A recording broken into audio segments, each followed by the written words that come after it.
ಹಜ್ ಯಾತ್ರಿಗಳಿಗೆ ವಿಶೇಷ ತರಬೇತಿ ಶಿಬಿರ. ಇಂಡಿಪೆಂಡೆಂಟ್ ಸಂಗ್ರಾಮ್ ನ್ಯೂಸ್ಗೆ ಸ್ವಾಗತ.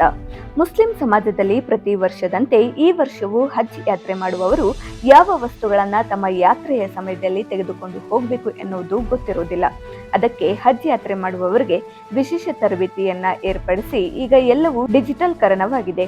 ಹಜ್ ಶಿಬಿರಾರ್ಥಿಗಳಿಗೆ ವಿಶೇಷ ತರಬೇತಿಯನ್ನ ಹುಬ್ಬಳ್ಳಿಯ ಉತ್ತರ ಕರ್ನಾಟಕ ಅಂಜುಮನ್ ಇಸ್ಲಾಂ ಸಂಸ್ಥೆ ಮತ್ತು ಧಾರವಾಡದ ಇಂತಿಹಾದ್ ಗ್ರೂಪ್ ಮತ್ತು ಹಬೀಬ್ ಫೌಂಡೇಶನ್ ಹಾಗೂ ಇದ್ರಾ ಎ ಫಲಹೆ ಮುಸ್ಲಿಮೀನ್ ಸಂಯುಕ್ತ ಆಶ್ರಯದಲ್ಲಿ ಹಜ್ ತರಬೇತಿಯನ್ನ ನಗರದ ಪಠಾಣ್ ಹಾಲ್ನಲ್ಲಿ ಆಯೋಜಿಸಲಾಗಿತ್ತು. ವಿಶೇಷ ತರಬೇತಿಯನ್ನ ನಿವೃತ್ತ ಕೇಸ್ ಅಧಿಕಾರಿ ಇಜಾಜ್ ಅಹಮದ್ ರವರು ತರಬೇತಿಯನ್ನ ನೀಡಿದರು. ವಕೀಲರಾದ ಎಂಎ ಪಠಾಣ್ ಅವರು ಮಾಹಿತಿ ನೀಡಿದರು. ನುಸ್ರತ್ ಸೋನೆ ಖಾನ್ ಕಾರ್ಯಕ್ರಮ ಕುರಿತು ಮಾತನಾಡಿದರು. ಈ ಸಂದರ್ಭದಲ್ಲಿ ಹಮೀದ್ ಕೊಪ್ಪದ್, ಎಂಎ ಪಠಾಣ್, ಎಂಎಂ ಹಾವೇರ್ಪೇಟ್ ಸೇರಿದಂತೆ ನೂರಾರು ಪುರುಷರು ಮತ್ತು ಮಹಿಳೆಯರು ತರಬೇತಿಯಲ್ಲಿ ಭಾಗವಹಿಸಿದ್ದರು. ತರಬೇತಿಯಲ್ಲಿ ಭಾಗವಹಿಸಿದವರಿಗೆ ಆರೋಗ್ಯ ತಪಾಸಣೆ ಮತ್ತು ವ್ಯಾಕ್ಸಿನೇಷನ್ ಕಾರ್ಯಕ್ರಮವನ್ನು ಕೂಡ ಹಮ್ಮಿಕೊಳ್ಳಲಾಗಿತ್ತು.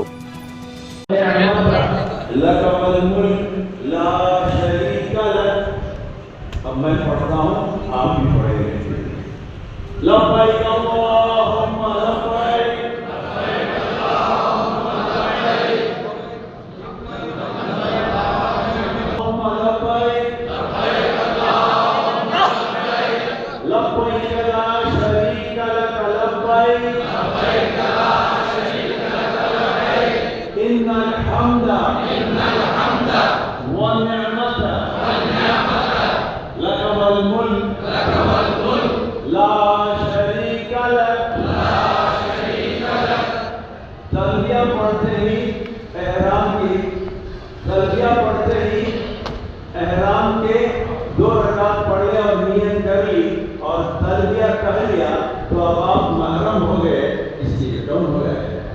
चादर बांध लेते हैं, नीचे एक एहराम की चादर बांध लेते हैं और एक चादर को ऊपर ओढ़ लेते हैं। यही एहराम है। इससे बढ़कर एहराम का कोई डेफिनेशन ಯಾವುದೇ ಬೇರೆ ತತ್ವಗಳಿಲ್ಲ. ಇದಿಷ್ಟೇ. ಎಲ್ಲರಿಗೂ ನಮಸ್ಕಾರ. ಈ ಹಜ್ ತರಬೇತಿ ಪ್ರಾರಂಭವಾಗಿದ್ದು 1997ರಲ್ಲಿ ಮೀನಾ ಕ್ಷೇತ್ರದಲ್ಲಿ ಒಂದು ದುರ್ಘಟನೆ ನಡೀತು. ಅಗ್ನಿ ದುರ್ಘಟನೆ ನಡೀತು, ಫೈರ್ ಇನ್ಸಿಡೆಂಟ್ ಆಯಿತು. ಅದರಲ್ಲಿ ಸಾವಿರಾರು ಯಾತ್ರಿಗಳು ಸ್ವರ್ಗವಾಸಿಯಾದರು, ಸುಟ್ಟು ಭಸ್ಮರಾದರು. ಆ ಸಮಯದಿಂದ ಸೌದಿ ಗವರ್ನಮೆಂಟ್ ಜಗತ್ತಿನ ಯಾವುದೇ ಯಾತ್ರಿಗಳು ಮದೀನಾ ಮಕ್ಕಾಗೆ ಬರಬೇಕಾದ್ರೆ, ಈ ಹಜ್ ಯಾತ್ರೆಗೆ ಬರಬೇಕಾದ್ರೆ ಅವರಿಗೆ ಸಂಪೂರ್ಣವಾದಂಥ ಒಂದು ತರಬೇತಿಯನ್ನು ಕೊಟ್ಟು ಕಳಿಸಬೇಕು. ಅಂತಾರಾಷ್ಟ್ರೀಯ ಪ್ರಯಾಣ ಹೇಗಿರಬೇಕು, ಜನ ಸಮೂಹದ ಒತ್ತಡದ ಸಮಯದಲ್ಲಿ ಅವರು ಯಾವ ರೀತಿ ಜೀವನ ಮಾಡಬೇಕು ಮತ್ತು ಬೇರೆ ರಾಷ್ಟ್ರಗಳಲ್ಲಿ ಇರುವಂತಹ ಅಲ್ಲಿಯ ರೂಪರೇಷೆಗಳೇನು, ಕಾನೂನೇನು, ಅಲ್ಲಿಯ ಭಾಷೆ ಏನು, ಅದರ ಸಂಕ್ಷಿಪ್ತವಾದಂಥ ಕನಿಷ್ಠ ಪಕ್ಷ ಸ್ವಲ್ಪ ವಿವರಗಳನ್ನು ಅವರಿಗೆ ತರಬೇತಿ ನೀಡಿ ಅಲ್ಲಿಂದ ಕಳಿಸಬೇಕು ಎನ್ನುವ ಒಂದು ಪದ್ಧತಿ 1999ರಿಂದ ಪ್ರಾರಂಭವಾಗಿದೆ. ಕಾಲಕ್ರಮೇಣವಾಗಿ ಜಗತ್ತು, ವಿಜ್ಞಾನ, ನಮ್ಮ ಜೀವನದ ನಡುವಳಿ ಇದೆಲ್ಲ ಕಾಲಕ್ಕೆ ಬದಲಾವಣೆ ಆಗ್ತಾ ಬಂದು ಈಗ ಕಳೆದ ಒಂದು 5-10 ವರ್ಷದ ಒಳಗಡೆ ಈ ಜಗತ್ತೇ ಡಿಜಿಟೈಸ್ ಆಗಿಬಿಟ್ಟಿದೆ. ಈಗ ಯಾವುದೇ ದಸ್ತಾವೇಜುಗಳು ಕೈಯಿಂದ ಬರೆಯುವೂ ಇಲ್ಲ, ಯಾವುದೇ ಡಾಕ್ಯುಮೆಂಟ್ಸ್ ಕೈಯಲ್ಲಿ ತೆಗೆದುಕೊಂಡು ಹಾಗೇ ಇಲ್ಲ. ಈಗ ವೀಸಾ ಆನ್ಲೈನ್, ಮನುಷ್ಯನ ರೂಮ್ಗಳು allotment online, check in online, ಇವೆಲ್ಲವುಗಳು ಆನ್ಲೈನ್ ಆಗಿ ಡಿಜಿಟೈಸ್ ಆಗಿಬಿಟ್ಟಿದ್ದಾರೆ. ಅದಕ್ಕಾಗಿ ಈಗ ನಮಗೆ ಈ ಶಿಬಿರಾರ್ಥಿಗಳಿಗೆ ಈ ಡಿಜಿಟೈಸ್ ಸಮಯಗಳಲ್ಲಿ ಅವರು ಯಾವ ರೀತಿ ಇರಬೇಕು, ಅವರ ಡಾಕ್ಯುಮೆಂಟ್ಸ್ ಹೇಗಿರಬೇಕು. ಇವತ್ತು ಒಂದು ಮಾತು ನಾನು ಹೇಳಿದರೆ ಬಹಳ ವಿಚಿತ್ರ ಅನ್ನಿಸ್ಬೋದು ನಿಮಗೆ. ಒಂದು ಸ್ಮಾರ್ಟ್ ಫೋನ್ ಇಲ್ಲ ಅಂದರೆ ಅಲ್ಲಿ ಎಂಟ್ರಿಗೆ ಅವಕಾಶ ಇಲ್ಲ. ನಮ್ಮವರು 60 ವರ್ಷ 70 ವರ್ಷ ಆದರೂ ಇನ್ನೂ ಆ ನೋಕಿಯಾ ಬಟನ್ ಇಟ್ಕೊಂಡು ಹೋದರೆ ಅಲ್ಲಿ ಅವರಿಗೆ ಕೆಲವೊಂದು ಕಡೆ ಪ್ರವೇಶ ಇಲ್ಲ. ಅಷ್ಟು ಪವಿತ್ರವಾದಂಥ ಸ್ಥಳಗಳಲ್ಲಿ ಮದೀನಾದಲ್ಲಿ ಒಳಗಡೆ ಹೋಗಿಬಿಟ್ಟು ನಮಾಜ್ ಮಾಡುವುದಕ್ಕೆ ಕೂಡ ರಿಯಾಜುಲ್ ಜನ್ನಾ ಎಂಬ ಒಂದು ಸ್ಥಳ ಇದೆ. ಆ ಸ್ಥಳದಲ್ಲಿ ಸ್ಮಾರ್ಟ್ಫೋನ್ ಇಲ್ಲ ಅಂದರೆ ಅವರಿಗೆ ಪ್ರವೇಶ ಇಲ್ಲ. ಇಂತಹ ಅವಸರಗಳು, ಕಾನೂನುಗಳು ಬಂದಿದ್ದಾವೆ ಮತ್ತು ನಮ್ಮ ಶಿಬಿರಾರ್ಥಿಗಳಿಗೆ ಇವೆಲ್ಲವನ್ನು ನಾವು ತರಬೇತಿಯನ್ನು ಕೊಡ್ತಾ ಹೋಗ್ತೀವಿ. ಕೇಂದ್ರ ಸರ್ಕಾರದ ಅಲ್ಪಸಂಖ್ಯಾತರ ಅಭಿವೃದ್ಧಿ ಇಲಾಖೆ ಆಗಲಿ ಮತ್ತು ಅವರ ನೇತೃತ್ವದಲ್ಲಿ ಅಥವಾ ಅವರ ನಿರ್ದೇಶನಗಳ ಅಡಿಯಲ್ಲಿ ಭಾರತ ದೇಶದ Indian Haj committee of India ಅವರು ಈ ತರಬೇತಿಗಳ ಬಗ್ಗೆ ಬಹಳ ಮಹತ್ವವನ್ನು ಕೊಡ್ತಾರೆ. ರಾಷ್ಟ್ರ ಮಟ್ಟದಲ್ಲಿ ಅವರು ರಿಸೋರ್ಸ್ ಪರ್ಸನ್ಗಳನ್ನು ತಯಾರು ಮಾಡ್ತಾರೆ. ಅವರು ಪ್ರತಿಯೊಂದು ರಾಷ್ಟ್ರ ಮಟ್ಟದಲ್ಲಿ, ಪ್ರತಿಯೊಂದು ರಾಜ್ಯದಲ್ಲಿ ಅವರು ಹೋಗಿ ತರಬೇತಿಗಳನ್ನು ಕೊಡ್ತಾರೆ. ನಾನು ನನ್ನದೇ ಆದಂಥ ಒಂದು ರೂಪರೇಷೆಗಳನ್ನು 27 ವರ್ಷದ ಹಿಂದೆ ನಾನು ತಯಾರು ಮಾಡಿದ್ದೆ. ನಾನೊಬ್ಬ ನಿವೃತ್ತಿ KS ಅಧಿಕಾರಿ. ನನ್ನದೇ ಆದಂಥ ಒಂದು ರೀತಿಯಲ್ಲಿ ನಾವು ಟ್ರೈನಿಂಗ್ ಫೋರಮನ್ನು ನಾವು ಪ್ರಾರಂಭ ಮಾಡಿದ್ವಿ 27 ವರ್ಷಗಳ ಹಿಂದೆ. ಅದರಲ್ಲಿ ನಾನು ಮತ್ತು ನನ್ನ ಕೆಲವೊಬ್ಬರು ಇಂಜಿನಿಯರ್ಸ್ ಇದ್ದಾರೆ, ಡಾಕ್ಟರ್ಸ್ ಇದ್ದಾರೆ. ಇವರೆಲ್ಲರೂ ನಾವು ಈ ಶಿಬಿರಾರ್ಥಿಗಳಿಗೆ ವಿಭಿನ್ನ ಸಬ್ಜೆಕ್ಟಿನ ಮೇಲೆ ಅಂದರೆ ಆರೋಗ್ಯದ ಬಗ್ಗೆ ಆಗಲಿ, ಧಾರ್ಮಿಕವಾಗಲಿ, ಸ್ಪಿರಿಚುವಲ್ ಆಗಲಿ, ಇದು ವಿಭಿನ್ನವಾಗಿ ನಾವು ಈ ತರಬೇತಿಗಳನ್ನು ಕೊಡ್ತೀವಿ. ಇದಕ್ಕೆ ನಾನು ಕೋರ್ ಸ್ಪೀಕರ್ ಆಗಿ ನಾನು ಕೊಡ್ತಾ ಇದ್ದೀನಿ ಮತ್ತು ನಾವು ಇದನ್ನು ಅಪ್ ಟು ಡೇಟ್, ಸಂಪೂರ್ಣವಾಗಿ ಅಪ್ ಟು ಡೇಟ್, ಒಂದು 3 ತಿಂಗಳ ಹಿಂದೆ ಅಲ್ಲಿ ಆಗಿರುವಂತಹ ಬದಲಾವಣೆಗಳನ್ನು ನಾವು ಅಳವಡಿಸಿ ಇದರ ಒಂದು ಮೆಸೇಜನ್ನು ನಾವು ಈ ಶಿಬಿರಾರ್ಥಿಗಳಿಗೆ ಕೊಡ್ತೀವಿ.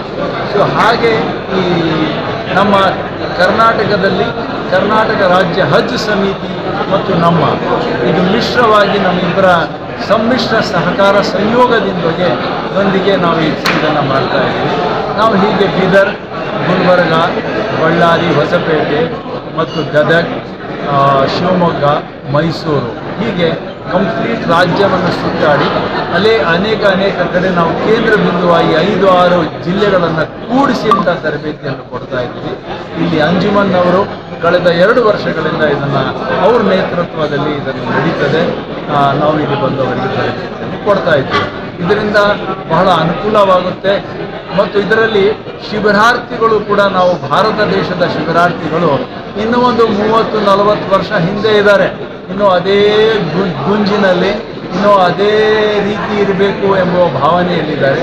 ಅಲ್ಲಿ ಹೋಗಿ ಬಹಳ ತೊಂದರೆಯನ್ನು ಅನುಭವಿಸುವಂತಹ ಸನ್ನಿವೇಶಗಳನ್ನು ನಾವು ಕಂಡಿದ್ದೇವೆ. ಸೊ ಇದರ ಹಿನ್ನೆಲೆಯಲ್ಲಿ ಈ ತರಬೇತಿಯನ್ನು ಕೊಡಲಾಗುತ್ತೆ. ತಮ್ಮ ಹೆಸರು? ನನ್ನ ಹೆಸರು ಸೈಯದ್ ಏಜಾಜ್ ಅಹಮದ್. ನಾನು 1984ರ KS ಬ್ಯಾಚಿನ ಒಬ್ಬ ನಿವೃತ್ತಿ ಅಧಿಕಾರಿ. ಅಸ್ಸಲಾಂ ಅಲೈಕುಂ ರಹಮತುಲ್ಲಾಹಿ ವಬರಕಾತು. ನಾವು ಈ ಹಜ್ ಟ್ರೈನಿಂಗ್ ಪ್ರೋಗ್ರಾಮ್ ಅನ್ನು ನಾರ್ತ್ ಕರ್ನಾಟಕ ಅಂಜುಮನೆ ಇಸ್ಲಾಂ ಹುಬ್ಬಳ್ಳಿ, ಎಹತಿಯಾತ್ ಗ್ರೂಪ್ ಧಾರವಾಡ, ಹಬೀಬ್ ಫೌಂಡೇಶನ್ ಧಾರವಾಡ, ಇದಾರೆ ಫಲಾಹೆ ಮುಸ್ಲಿಮೀನ್ ಧಾರವಾಡ ಇವರ ವತಿಯಿಂದ ಈ ಕಾರ್ಯಕ್ರಮವನ್ನು ಆಯೋಜಿಸಿಕೊಳ್ಳಲಾಗಿದೆ.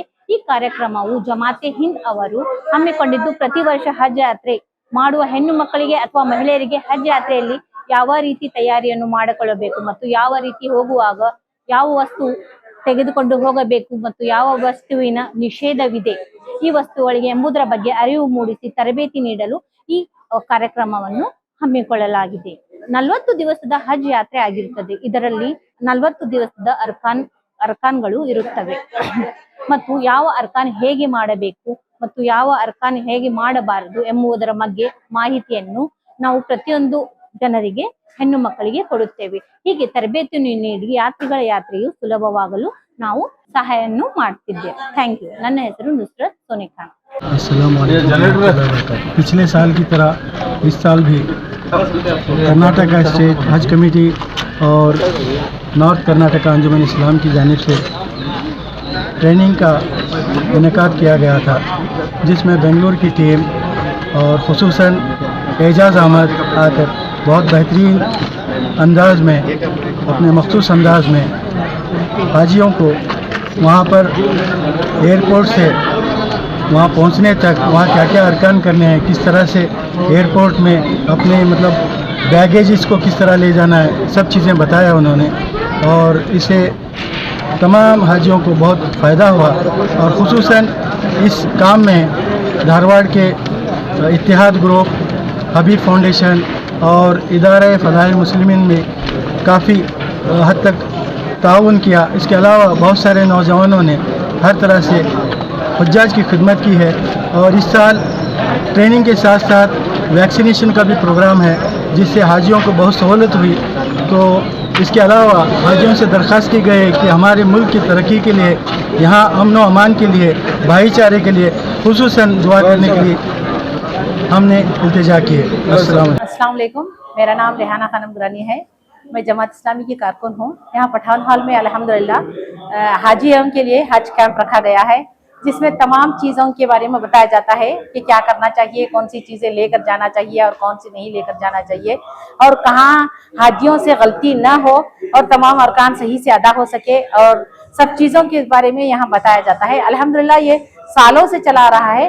इस बार भी बड़े अच्छी तरीके से यहाँ कंडम किया गया है और अल्लाह का शुक्र है कि तमाम हाजियों को समझाने के साथ साथ उन्हें ये भी ट्रेनिंग दी जा रही है कि क्या चीज़ों से उनको नुकसानात हो सकते हैं और कैसे रहना चाहिए।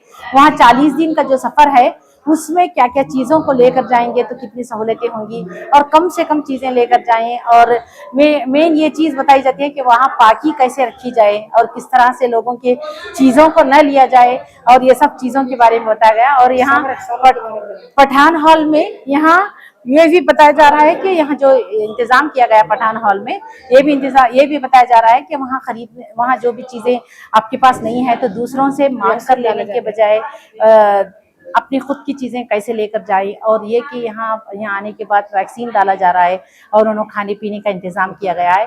हम जमात इस्लामी की तरफ से यहाँ वॉलंटियर बनकर आए हैं और इसमें हम हर साल भी आते हैं, इस साल भी आए हैं, और मैं शुक्रिया अदा करना चाहती हूँ जो कोई भी यहाँ इंतज़ाम किया गया है। मेरा नाम रेहाना खानम गुरानी, धारवाड़। ವರಹಮತುಲ್ಲಾಹಿ ವಬರಕಾತು। ಇಂದು ಧಾರವಾಡ ಪಠಾನ್ ಹಾಲ್ನಲ್ಲಿ ಹಜ್ ಯಾತ್ರಿಗಳಿಗೆ ಇವತ್ತು ಒಂದು ಟ್ರೈನಿಂಗ್ ಕ್ಯಾಂಪನ್ನು ಹಮ್ಮಿಕೊಳ್ಳಲಾಗಿತ್ತು।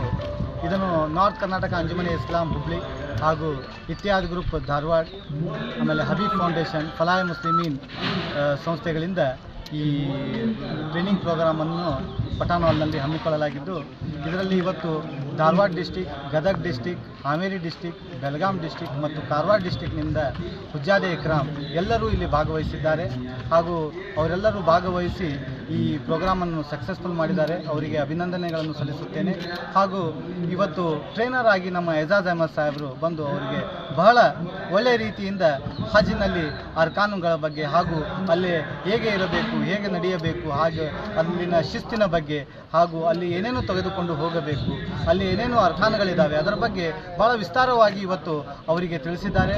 ಹಾಗೂ ಅದೇ ರೀತಿ ಇವತ್ತು ನಮ್ಮ DHO ಆಫೀಸ್ನಿಂದ ಇಲ್ಲಿ ಧಾರವಾಡ ಡಿಸ್ಟಿಕ್, ಗದಗ ಡಿಸ್ಟಿಕ್ ಮತ್ತು ಹಾವೇರಿ ಡಿಸ್ಟಿಕ್ನ ಹುಜ್ಜಾತೆಗಳಿಗೆ ವ್ಯಾಕ್ಸಿನೇಷನನ್ನು ಸಹ ಮಾಡಲಾಗಿದೆ।